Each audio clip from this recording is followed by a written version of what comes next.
AP Tirumala తిరుపతిలో pollution control పై focus చేశారు అధికారులు.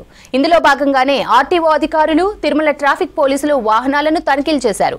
కొండకు రోజుకి వాహనాల సంఖ్య పెరుగుతోంది. దీంతో పొల్యూషన్ కూడా ఎక్కువ అవ్వడంతో మొబైల్ పొల్యూషన్ వాహనంతో చెకింగ్ చేశారు ట్రాఫిక్ పోలీసులు. ప్రత్యేకంగా తిరుమలకు పొల్యూషన్ చెకింగ్ మిషన్ తీసుకొచ్చి అక్కడ తిరుగుతున్న వాహనాలను గుర్తించారు. 24 వాహనాలకు పొల్యూషన్ అధికంగా ఉందని గుర్తించారు. కొన్ని వాహనాలకు ఫిట్నెస్ లేదని చెప్పారు అధికారులు. వాహనాలు ఫుల్ ఫిట్నెస్ తో వస్తేనే తిరుమలకు అనుమతిస్తామంటున్నారు. తనిఖీల్లో తిరుపతి ఆర్టీఓ అధికారులతో పాటు తిరుమల ట్రాఫిక్ సిఐ హరిప్రసాద్ సిబ్బంది పాల్గొన్నారు. జిల్లా రవాణా శాఖ అధికారి ఉత్తర్వుల మేరకు తిరుమలలో తిరుమల ట్రాఫిక్ పోలీసు రవాణా శాఖ అధికారులు సంయుక్తంగా వాహన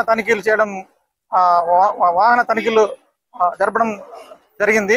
ఇందులో భాగంగా పలు వాహనాలు వివిధ ప్రాంతాల్లో తిరుమలలో 3-4 ప్రాంతాల్లో కింద నుంచి మొబైల్ పొల్యూషన్ వ్యాన్ తీసుకొచ్చి వాహనాలకు సామర్థ్యము, వాహనం యొక్క పొల్యూషన్ గురించి తనిఖీ చేయడం జరిగింది.